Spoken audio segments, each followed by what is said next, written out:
Add कर दी जाती है, एक फिक्स परसेंटेज ऐड कर दी जाती है। इस तरह मैंने अभी आपको एग्जांपल दिया कि अगर आपको हर साल 2 रुपए का डिविडेंड दिया जाता है एक शेयर के बदले में, तो मैं कहता हूँ कि हर साल आपको ना 0.5 इंक्रीज कर दिया जाएगा। तो नेक्स्ट ईयर आपको 2.5 मिलेगा, नेक्स्ट ईयर और इंक्रीज होगा तो 2.5 से 3 हो जाएगा, नेक्स्ट ईयर 3.5 हो जाएगा। इसी तरह से आपको 0.5 हर साल क्या हो रहा है, ग्रोथ हो रही है। तो आपकी ग्रोथ जो क्या है वो फिक्स है, तो इसको हम क्या कहते हैं, आपके पास फिक्स कांस्टेंट ग्रोथ मॉडल। तीसरा हमारे पास होता है वेरिएबल ग्रोथ मॉडल, कि आपकी हर साल जो शेयर डिविडेंड की वैल्यू होती है ना वो चेंज होती है। कभी आपके पास इंक्रीमेंट ज्यादा और होता है, कभी कम और होता है, कभी नहीं भी हो रहा होता है, कभी कांस्टेंट हो जाता है। तो इसको हम क्या कह रहे होते हैं, कांस्टेंट वेरिएबल ग्रोथ मॉडल। ठीक हो गया बेटा। तो ये शेयर आपके पास ये सिर्फ कॉमन के लिए होता है, क्योंकि प्रेफर को मैंने आपको बताया हुआ है कि प्रेफर के लिए आपका हमेशा फिक्स ही होता है, उनको आप प्रॉफिट फिक्स ही दे रहे होते हैं। लेकिन कॉमन शेयर वालों के लिए कभी प्रॉफिट ज्यादा बचता है तो उनको ज्यादा मिल जाता है प्रॉफिट, डिविडेंड उनको ज्यादा मिल जाता है, कभी कम बचता तो कम मिल जाता है, कभी उनके पास बिल्कुल ही नहीं बचता तो जीरो हो जाता है आपके पास। तो इसी तरह से ये जो हमने शेयर की वैल्यू फाइंड करनी है, जो उसकी वैल्यूएशन करनी है, ये कॉमन स्टॉक के लिए है। ठीक हो गया बेटा। तो इसमें हम अब आपको let me show you books. जी बेटा, ये आपके पास क्वेश्चन है जीरो ग्रोथ मॉडल का। जीरो ग्रोथ मॉडल का सिंपल फार्मूला आपके पास क्या है, आप क्वेश्चन में देख लें कि यहाँ पर आपके पास एग्जांपल है। Chuck Swimmer estimate that dividend of Denim company and established textile producer is expected to remain constant. Remain constant से मुराद है कि हमेशा 3 ही रहेगा, बढ़ेगा नहीं। आप इसको कांस्टेंट के वर्ड से आप ये नहीं समझेंगे कि कांस्टेंट ग्रोथ मॉडल है ये। रिमेन कांस्टेंट से मुराद क्या है कि ये हमारे पास 0 3 ही रहेगा, इससे आगे ना जाएगा ना ही कम होगा, मतलब इसके अंदर किसी भी तरह की कोई भी ग्रोथ नहीं है। तो ये आपके पास क्या हो जाएगा, डिविडेंड आ गया कि आपके पास 3 शेयर पर इंडेफिनेटली टाइम, कि हमेशा के लिए आपके पास क्या है, डिविडेंड कितना है, वो 3 है। रिक्वायर्ड रिटर्न हमारे पास कितना है, 15% है, जो कि मार्केट में चल रहा है वो कितना रिक्वायर्ड रिटर्न है, 15% है। और स्टॉक की वैल्यू हमने 20 है। तो हमारे पास वैल्यू कैसे फाइंड करेंगे, आपके पास 3 को आप डिवाइड कर देंगे 0.5 पर, तो आपके पास आंसर 0.15 पर, तो आपके पास आंसर आ जाएगा 20 का। ठीक हो गया बेटा।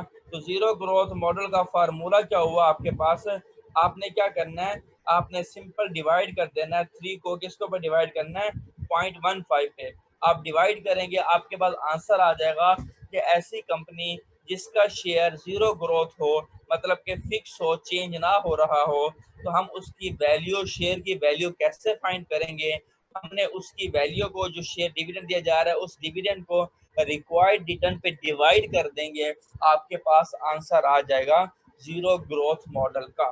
क्लियर। सिर्फ आपने क्या करना है, डिविडेंड को रिक्वायर्ड रिटर्न डी को आपने रिक्वायर्ड रिटर्न पे डिवाइड करना है। क्लियर। नेक्स्ट हमारे पास क्या होता है, constant growth model. Constant growth model में आप क्या करेंगे, आपके पास ये फार्मूला आपके पास आपकी स्क्रीन पर शो हो रहा होगा, इस फार्मूले को आपने फॉलो करना है। ये वाला फार्मूला, ये जस्ट ये वाला फार्मूला, ये वाला फार्मूला आपने शो करना है। D1 आपके पास डिविडेंड की वैल्यू है, R आपके पास रिक्वायर्ड रिटर्न है, और G आपके पास ग्रोथ है, जो कि उसने आपको बता दिया कि फिक्स ग्रोथ है। जीरो में हमारे पास जी नहीं था, जीरो में हमारे पास, जीरो मॉडल में ग्रोथ नहीं थी, इसलिए हमने सिर्फ वहां पर क्या किया था, डिविडेंड को डिवाइड कर दिया था रिक्वायर्ड रिटर्न पे। अब इसमें हमारे पास ग्रोथ भी है, तो फिर हम क्या कर रहे हैं, हम पहले रिक्वायर्ड रिटर्न में से ग्रोथ को माइनस करेंगे, और फिर हम डिविडेंड को उसको क्या करेंगे, डिवाइड करके ग्रोथ वैल्यू का, कांस्टेंट ग्रोथ मॉडल का हम आंसर निकाल लेंगे। समझ आ गए बेटा। दो फार्मूले अभी तक हमने डिस्कस किए हैं। डी को हम डिवाइड कर देंगे रिक्वायर्ड रिटर्न पे, और हमारे पास जीरो ग्रोथ मॉडल आ जाएगा। अगर जी दिया होगा कांस्टेंट का, तो फिर हम क्या करेंगे, रिक्वायर्ड रिटर्न से जी को माइनस करेंगे, तो हमारे पास आंसर आ जाएगा। अब यहाँ पर हमारे पास एग्जांपल है, ये companies follow through the paid following पर शेयर डिविडेंड, कि हर साल जो है कंपनी का शेयर डिफरेंट हो रहा है, 1.4 है, 1.29 है, 1.2 है, 1.12 है। तो ये हमारे पास क्या आ जाएगा, वेरिएबल आ जाएगा। तो जब आपके पास ऐसी सिचुएशन हो, तो आप क्या करेंगे, आपने हर साल का अलहदा से वैल्यू फाइंड करना होगी। ठीक हो गया बेटा। हर साल से हम क्या करेंगे, उसकी अलग से वैल्यू फाइंड करेंगे, या उसकी हम ग्रोथ फाइंड कर लेंगे कि हर साल कितनी ग्रोथ हो रही है।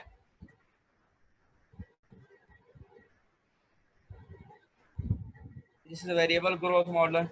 जी, हमारे पास यहाँ पर क्या आ जाएगा, find the value of cash dividend at the end of each year. हम हर साल उसकी वैल्यू को फाइंड करेंगे। ठीक हो गया बेटा। जिस तरह हमारे पास था ना कि हमने टाइम वैल्यू ऑफ मनी में हमारे पास फिक्स होता था तो हम उसी टाइम कर सकते थे। अगर हमारे पास चेंज होता था कि हमारे पास एन्युटी नहीं है बल्कि मिक्स टीम था, तो हम हर साल की वैल्यू फाइंड करते थे। टाइम वैल्यू मनी वाले चैप्टर में आपको याद होगा। इसी तरह से यहाँ पर भी अगर वेरिएबल आ जाएगा तो हम उसको हर साल की तरह उसकी वैल्यू चेंज होगी, हम हर साल उसका वैल्यू फाइंड करेंगे। यहाँ पर हमारे पास वेरिएबल ग्रोथ के 3 मेथड हैं, 3 स्टेप हैं। फर्स्ट हमारे पास क्या करेंगे, सिंपल उसकी वैल्यू फाइंड कर लेंगे D1 निकालने के लिए DT। अच्छा, D0, D0 और DT, ये D1 में फर्क क्या होता है? D0 वो होता है जो कि आपको इस साल दे दिया गया, मतलब इस साल आपका अगर ₹2 का डिविडेंड दिया गया है तो वो आपका D0 होगा, D0 होगा। अब अगले साल आपको पता है कि आपको वो कितने मिलेंगे, हमने वो फाइंड करना है, उसकी वैल्यू को फाइंड करना है फॉर एग्जांपल। तो हम उसमें क्या करते हैं, उसकी ग्रोथ को ऐड कर देते हैं। ग्रोथ को ऐड करने के लिए क्या करते हैं, जिस तरह सिंपल हमारे पास 1 प्लस आई ओवर एन था, इसी तरह से 1 प्लस जी ओवर एन कर देंगे। हमारे पास टी हमारे पास 1 साल का है, जी हमारे पास ग्रोथ अवेलेबल है, तो हम डी को जब उसकी ग्रोथ के साथ मल्टीप्लाई करेंगे तो हमारे पास आंसर आ जाता है D1 का या DT का। ठीक हो गया। इसको हम सिंपल अल्फाज में अगर मैं आपको समझाऊं कि D0 वो होता है ऐसा डिविडेंड जो कि इस साल अदा कर दिया गया, और D1 वो होता है जो कि आपको नेक्स्ट ईयर अदा किया जाएगा, जो कि आपको नेक्स्ट ईयर मिलेगा डिविडेंड, उसको हम कह रहे होते हैं D1।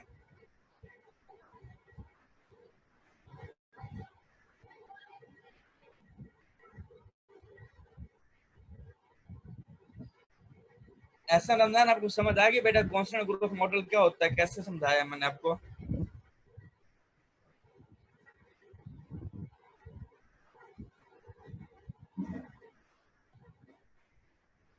Khalid, sir Mohammad constant में खालिद। फिक्स सर कांस्टेंट में फिक्स ग्रोथ रेट होगी ना सर? हाँ जी, फिक्स ग्रोथ रेट होगी आपके पास। जी जी सर मोहम्मद वो खालिद।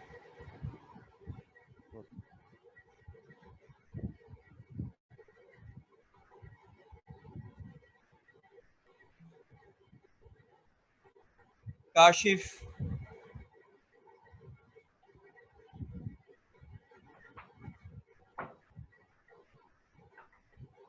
इरफान।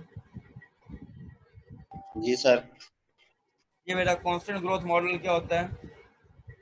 सर जी कांस्टेंट ग्रोथ मॉडल में एक जैसा इंक्रीमेंट होता है।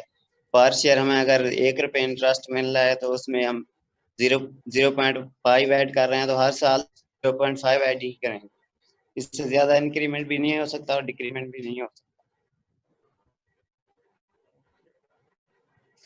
ये वेरिएबल ग्रोथ हम क्या करें, सबसे पहले D1 की वैल्यू फाइंड करेंगे। D1 की वैल्यू फाइंड करने के बाद हमारे पास नेक्स्ट स्टेप क्या होता है, find the present value of dividend expected during the initial growth.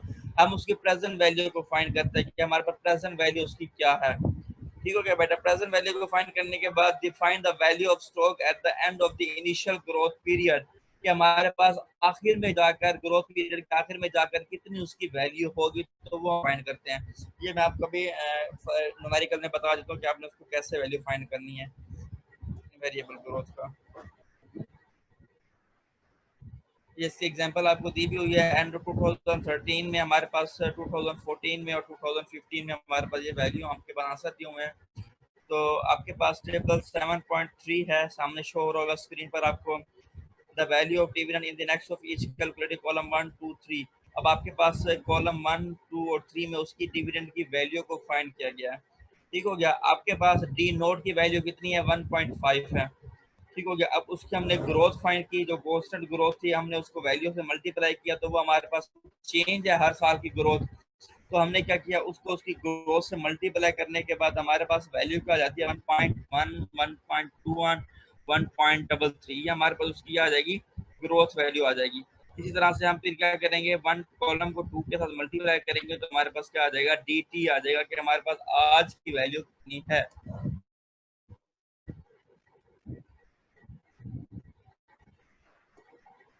ये फ्री कैश फ्लो वाला कॉन्सेप्ट आप स्किप कर देंगे इस चैप्टर में।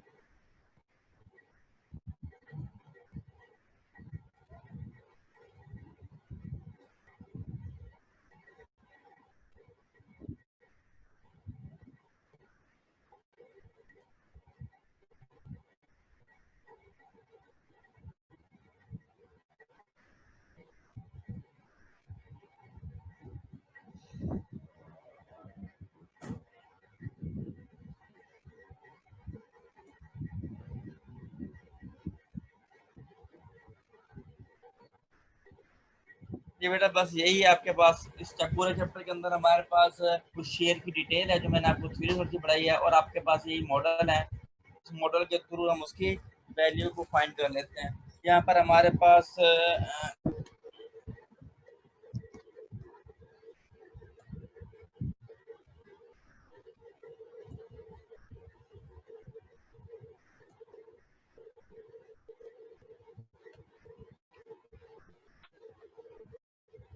ये बेटा फर्स्ट क्वेश्चन आपके पास है ऑथराइज एंड अवेलेबल शेयर।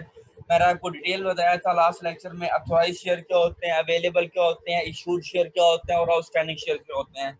ये सारी डिटेल मैंने आपको बताई थी। ये उसी डिटेल का आपके पास न्यूमेरिकल है कि आपके पास ऑथराइज शेयर वो शेयर होते हैं जो कि कंपनी शेयर इशू करती है, और इसके बाद आपके पास टोटल नंबर ऑफ शेयर होते हैं जो कि मतलब कंपनी इतनी इशू कर सकती है। उसके बाद आपके पास नंबर ऑफ शेयर वो शेयर होते हैं जो कि आपने इशू किए होते हैं, और आउटस्टैंडिंग शेयर वो शेयर होते हैं जो कि लोगों ने आपसे खरीदे होते हैं। इस तरह के आपके पास क्या होते हैं, ये शेयर होते हैं। इस क्वेश्चन को हम देख लें अच्छी तरह से। Authorise issuance of 20 lakh 2 million, आपके पास क्या है 2 मिलियन शेयर आपके पास ऑथोराइज है, मतलब आप कंपनी अपनी लाइफ में 2 मिलियन शेयर इशू कर सकती है। और कंपनी के पास आउटस्टैंडिंग कितने हैं 1.4 मिलियन, मतलब के 20 लाख में से 14 लाख जो है कंपनी के पास आउटस्टैंडिंग है जो कि कंपनी ने मार्केट में शेयर सेल किए हुए हैं। And 1 lakh share are being held as treasury stock, और 1 लाख शेयर आपके पास ट्रेजरी स्टॉक के तौर पर है, मतलब कि 1 लाख शेयर वो शेयर है जो कि आपने मार्केट में सेल किया और फिर दोबारा से उसको वापस खरीद लिया, उसको हम ट्रेजरी स्टॉक कह रहे होते हैं। The firm wishes to raise 48 million for a plant expansion, company जो है वो विश कर रही है कि उसको 48 मिलियन और पैसे चाहिए जिसके वो अपने प्लांट एक और प्लांट लगा सके। Discussion the investment banker indicate that the sale of new common stock will net the firm 60 per share। अब वो कह रहा है कि आपके पास हमारे पास जो एक शेयर की वैल्यू है वो 60 है, तो हम ये देखते हैं कि शेयर की वैल्यू को सेल करने से हमारे जो फाइनेंशियल नीड है जो 48 मिलियन है क्या वो पूरी हो रही है या हमें फर्दर किसी और लोन की तरफ जाना पड़ेगा।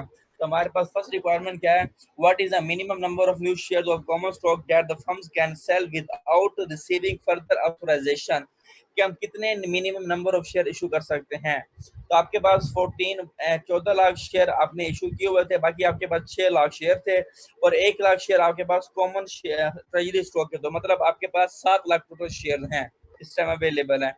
तो आपने क्या करना है, उसके टोटल आपके पास कितने नंबर ऑफ शेयर आपको चाहिए, तो आप 60 को डिवाइड करेंगे 48 पर, आपको पता चल जाएगा कि कितने टोटल नंबर ऑफ शेयर आपको चाहिए।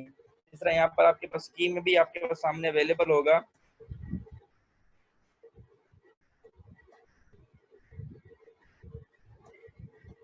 ये ऑथोराइज शेयर आपके पास कितने हैं, 2 मिलियन के हैं। 1.4 मिलियन आपके पास टोटल जो है 14 लाख शेयर आपने इशू किए हुए हैं। अवेलेबल आपके पास कितने हैं, 6 लाख शेयर है। क्लियर है। मैक्सिमम आपके पास अवेलेबल शेयर कितने हैं, 6 लाख है। टोटल नंबर ऑफ शेयर आपको कितने चाहिए जो कि आपने मार्केट में आपने क्या कर सकते हैं, सेल कर सकते हैं। तो वो शेयर आपके पास कितने चाहिए, आप 48 मिलियन को 60 पे डिवाइड करेंगे क्योंकि एक की वैल्यू कितनी है 60 है। आप उस पर डिवाइड करेंगे तो आपके पास कितने, आपके पास वैल्यू आ जाएगी कि 8 लाख शेयर हमें इशू करने चाहिए। अगर 8 लाख शेयर हम इशू करते हैं तो फिर ही हम अपनी फाइनेंशियल नीड को फुलफिल कर सकते हैं। क्लियर। लेकिन इस टाइम आपके पास शेयर कितने अवेलेबल हैं, 6 लाख शेयर अवेलेबल हैं। तो आपके पास एडिशनल ऑथराइजेशन कितने की चाहिए, 2 लाख की आपको एडिशनल ऑथराइजेशन चाहिए होगी। क्लियर। बी रिक्वायरमेंट में आपने ये बताना था कि आपको एडिशनल रिक्वायरमेंट कितनी चाहिए। ठीक हो गया। अब आपके पास इसको इशू करने के लिए, नई ऑथराइजेशन लेने के लिए आपने अमेंडमेंट करना होती है। Aspen company must amend its corporate charter to authorise the issuance of additional share. आप ऑथराइजेशन चेंज करेंगे जिससे आप 2 लाख एक्स्ट्रा शेयर इशू कर सकते हैं। प्रेफर्ड शेयर का मैंने आपको पहले ही बताया था। प्रेफर्ड शेयर आपके पास वो शेयर होते हैं जो कि आपके पास जिनकी अमाउंट जो होती है वो फिक्स होती है कि आपको हर साल इतने पैसे दे दिए जाएंगे। क्लियर। इसके अंदर हमारे पास 2 तरह के होते हैं, कॉमुलेटिव और नॉन कॉमुलेटिव। तो हमारे पास फर्स्ट क्या होता है, सल्टर जी सर हमारे पास 1 लाख जो है वो ट्रेजरी स्टॉक भी तो है पिछले वाले क्वेश्चन में। बेटा ट्रेजरी स्टॉक की वैल्यू जो होती है ना वो डिफरेंट होती है, क्योंकि आपने मार्केट में पहले सेल किए थे, सेल करने के बाद आपने मार्केट से दोबारा वापस खरीदे हैं। तो जब आप दोबारा मार्केट से खरीदते हैं ना, तो वो मार्केट में आपको कभी महंगे मिलते हैं, कभी सस्ते मिलते हैं, मतलब कभी आपके लिए कॉस्टली होते हैं, कभी आपको लोग पैसे कम पे करने पड़ रहे होते हैं। तो जब उसको शेयर करेंगे ना, तो मतलब जब उसको सेल करेंगे, तो फिर आपको वो क्वेश्चन में सेपरेट से बताएगा कि मैंने इतने ट्रेजरी स्टॉक सेल किए हैं, ठीक है। वो आपका ट्रेजरी स्टॉक है, उसकी वैल्यू डिफरेंट हो जाती है, क्योंकि ये शेयर तो वो है ना जो कि 60 रुपए के शेयर है, हमारे पास पर वैल्यू उसकी जो है वो 60 रुपए है। अब ट्रेजरी स्टॉक आपने मार्केट से खरीदो 100 का और उसको आप 60 में सेल करो, तो आपको तो नुकसान हो जाएगा, ऐसे ही है ना, क्योंकि ये वो स्टॉक है जो कि आपने मार्केट से वापस खरीदा हुआ है। अब मार्केट से अगर आपने उसको ज्यादा में खरीदा है और अगर आप उसको कम में सेल करोगे तो आपको नुकसान होगा। इसलिए ट्रेजरी स्टॉक को जब भी हम उसकी ट्रेड करेंगे, तो वो क्वेश्चन में सेपरेटली तौर पर आपको बताता है कि हम आप इसमें से ट्रेजरी स्टॉक को भी सेल कर रहे हैं या नहीं कर रहे हैं। अब इसमें वो जिक्र नहीं कर रहा ट्रेजरी स्टॉक का, इसका मतलब है कि हम सिर्फ कॉमन शेयर की बात कर रहे हैं, ट्रेजरी को हम डिस्कस नहीं कर रहे हैं। Okay sir, thank you. ये प्रेफर्ड का मैंने आपको बताया कि आपके पास एनुअल डिविडेंड जो होता है वो फिक्स होता है, आपको दिया जा रहा होता है। इसके अंदर दो तरह के हमारे पास होता है, कॉमुलेटिव और नॉन कॉमुलेटिव। बस मैं आपको बता रहा हूँ what is the annual dollar dividend का, आपको कितना डिविडेंड दिया जाएगा। अब 80 आपके पास वैल्यू है और 11% उसका डिविडेंड है।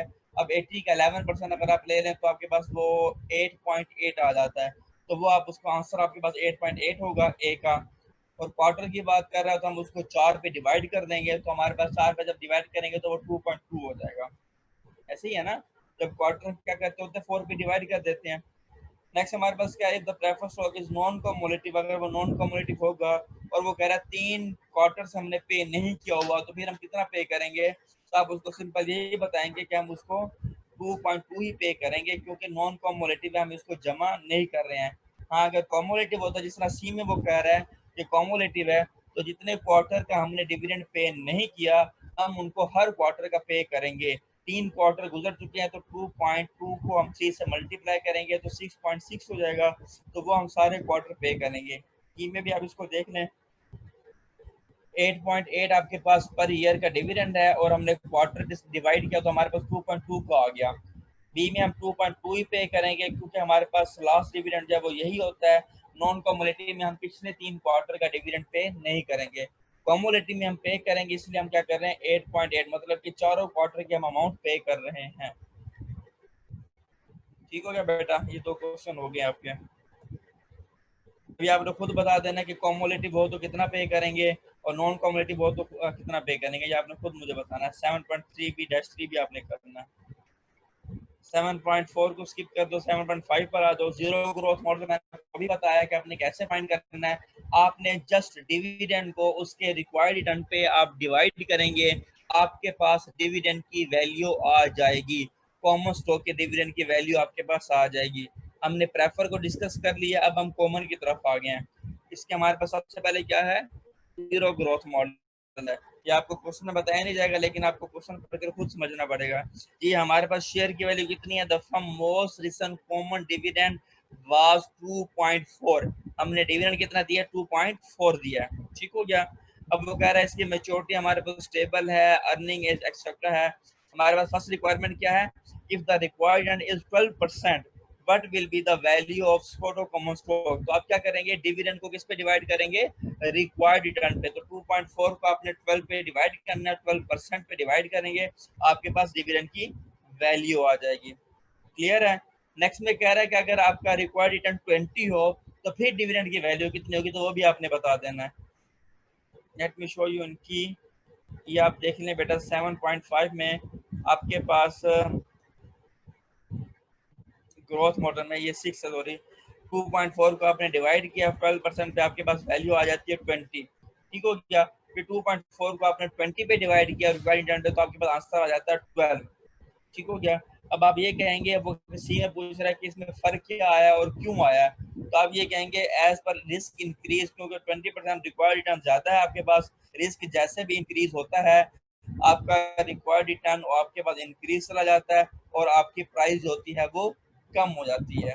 ठीक हो गया। इसलिए आपके पास जब भी रिक्वायर्ड रिटर्न आपका ज्यादा होगा तो आपकी वैल्यू क्या हो जाएगी, कम हो जाएगी। फार्मूला समझ आ गया, क्या करना है आपने, डिविडेंड को किस पे डिवाइड करना है, रिक्वायर्ड रिटर्न पे आपने डिवाइड करना है जस्ट। ये 7/6 में आपके पास सेम यही है। आप इसी तरह से जिस तरह हमने अभी ऊपर वैल्यू देखी है 7.4 में प्रॉब्लम में, वो आपने फाइंड करनी है इस तरह से। प्रेफर स्टॉक में आपके पास 7-7 में इसमें भी सेम यही है, आपने इसी तरह से फाइंड करना है। आपके पास जीरो ग्रोथ मॉडल के थ्रू आप उसको फाइंड करेंगे। 7-7 में कांस्टेंट आ जाता है आपके पास। कांस्टेंट में मैंने आपको बताया, आपने सिंपल क्या करना होता है, डिविडेंड को आप डिवाइड करते हैं रिक्वायर्ड रिटर्न पे, लेकिन रिक्वायर्ड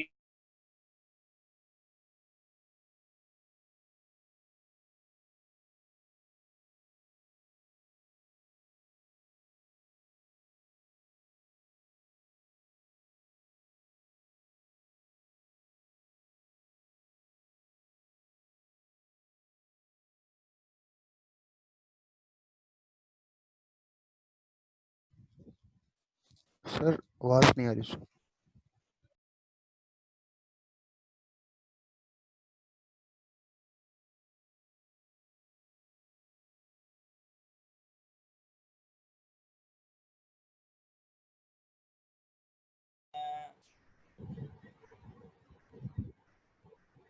आपको आवाज आ रही है मेरी बेटा? जी सर अब आ रही। रिक्वायर्ड रिटर्न में से 13 में से 8 को माइनस करेंगे 5 रह जाएगा, तो 1.2 को 5 पे आप डिवाइड करेंगे, आपके पास आंसर आ जाएगा। सिंपल, आपने यही करना बस। ये आपके पास फार्मूला मैं आपको दिखा भी देता हूँ। ये जीरो ग्रोथ आपने खुद करना है, ये वाला। आपने क्या करना है, स्क्रीन 13 शेयर नहीं हो रही। रिक्वायर्ड रिटर्न में से ग्रोथ को माइनस करेंगे और 1.2 पे आप उसको डिवाइड कर देंगे, आपके पास वैल्यू आ जाएगी। सर नजर नहीं आ स्क्रीन शो नहीं हो रही। जी स्क्रीन एक शो मिनट नहीं शो हो रही। करवा देता हूँ आपको। सर स्क्रीन शेयर नहीं हो रही। नहीं हो रही, अभी नहीं हो रही। अब आ गया सर। हाँ जी, इसमें आपने क्या किया, क्वेश्चन हमने कौन सा था, आपके पास ये डिविडेंड था और ये उसकी ग्रोथ थी, ये उसका रिक्वायर्ड रिटर्न था। रिक्वायर्ड में से ग्रोथ को सर माइनस प्रॉब्लम सेवन करेंगे। सेवन सेवन में बताएं कि हम जीरो ग्रोथ कैसे फाइंड करेंगे, हमें कैसे पता चलेगा कि ये जीरो ग्रोथ ही फाइंड। प्रॉब्लम 7 में जी सर। ये प्रेफर स्टॉक वैल्यूएशन वाला पूछ रहे हैं।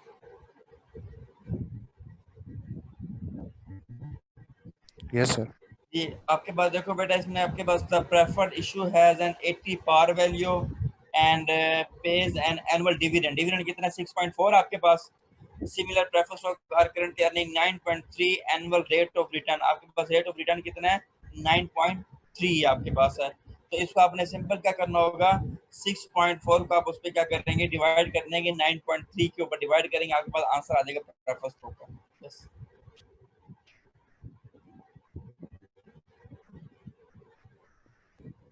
आपने सिंपल डिविडेंड को डिवाइड करना होता है रिक्वायर्ड रिटर्न पे जीरो ग्रोथ में।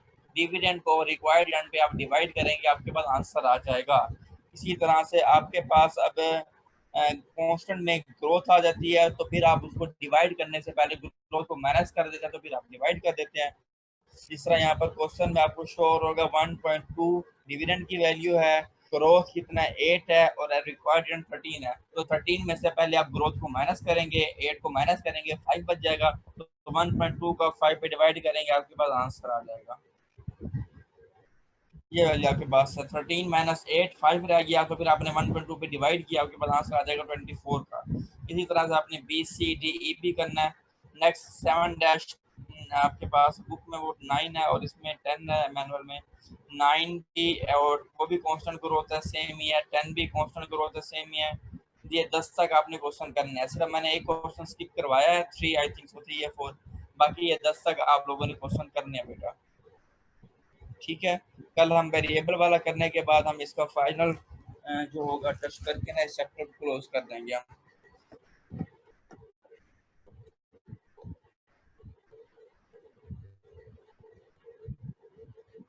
कौन सा चैप्टर है सर?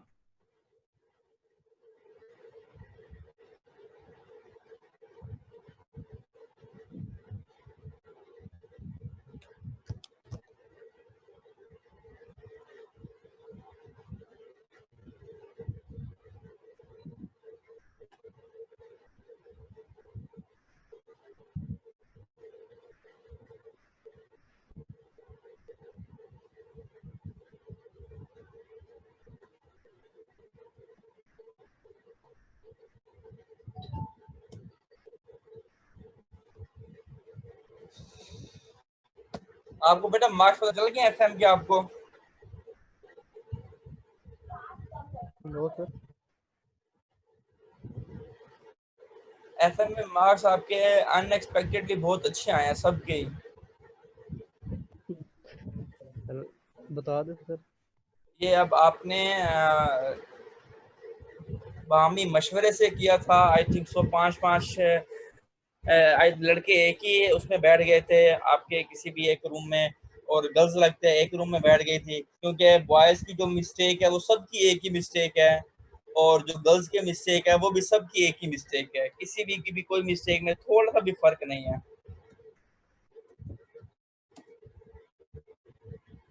ऐसा ही है। सर कोरोना सर दूर कहाँ दूर रह रहते तो हैं ना, लेकिन आजकल टेक्नोलॉजी का दौर है, कहाँ से दूर रहा जाता है। टेक्नोलॉजी पास कर देती। सर आप मार्क्स बता दें। टेक्नोलॉजी ने पास किया होगा, कुछ ज्यादा ही पास किया होगा टेक्नोलॉजी ने बेटा। ग्लोबल वर्ल्ड बनाओ। सर ओपन बुक है सर वैसे भी सर। हाँ ओपन बुक है वैसे भी सर, ठीक हो गया। चले ये मैं आपके अटेंडेंस ले लूँ, फिर आपको मार्क्स बता देता हूँ आपके। ये अनम्यूट हो जाओ बेटा, म्यूट हो जाओ जो भी है ये सारे, ताकि मैं आपकी अटेंडेंस ले लूँ।